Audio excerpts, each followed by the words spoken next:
Waste બેંકના જોડાણ મુદ્દે ટ્રમ્પનું કડક વલણ, ઇઝરાયેલને મંજૂરી નહીં અપાઈ. ગાઝા શાંતિ યોજના અંતર્ગત ટ્રમ્પ પ્રશાસનની વિદેશ નીતિમાં મોટો ફેરફાર.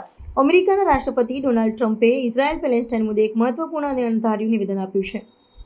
ગુરુવારે તેમણે સ્પષ્ટપણે જણાવ્યું કે તેઓ ઇઝરાયેલને કોઈપણ સંજોગોમાં વેસ્ટ બેંક પશ્ચિમ કિનારાનું પોતાની સીમામાં જોડાણ કરવાની મંજૂરી આપશે નહીં.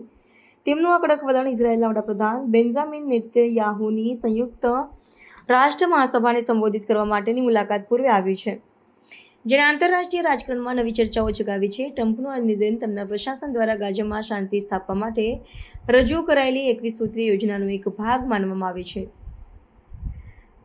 સંયુક્ત રાષ્ટ્ર મહાસભા દરમિયાન આરબ અને મુસ્લિમ દેશોના નેતાઓ સાથેની એક બંધ બારણે થયેલી બેઠકમાં ટ્રમ્પે આ ખાતરી આપી હતી કે તેઓ વેસ્ટ બેંકના જોડાણને રોકશે. ઇઝરાયેલના વડાપ્રધાન નેતન્યાહુના પર તેમના જમણગેરી ગઠબંધન પક્ષો તરફથી વેસ્ટ બેંકના વિલીનીકરણ માટે ભારે દબાણ છે.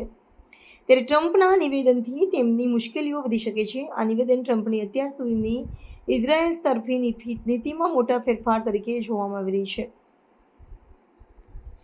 હવે બહુ થયું, રોકવાનો સમય આવી ગયો છે, એવા શબ્દો સાથે તેમણે પોતાનો ઈરાદો સ્પષ્ટ કર્યો છે. રાજકીય વિશ્લેષકો માને છે કે આ પગલું ગાઝા સંઘર્ષના અંત લાવવા અને વ્યાપક શાંતિ સમજૂતી માટે આરબ દેશોનો સહયોગ મેળવવાના હેતુથી લેવામાં આવ્યું છે. જોકે ટ્રમ્પના અણધાર્યા નિર્ણયના ઇતિહાસને જોતા તેઓ આ વલણ કેટલા અડગ રહેશે તે જોવું રહ્યું. I will not allow Israel to annex the West Bank. No, I will not allow it. It's not going to happen. Did you speak with Netanyahu about this directly? Yeah, but I'm not going to allow it. Whether I spoke to him or not, I did. But I'm not allowing Israel to annex the West Bank. There's been enough. It's time to stop now, okay?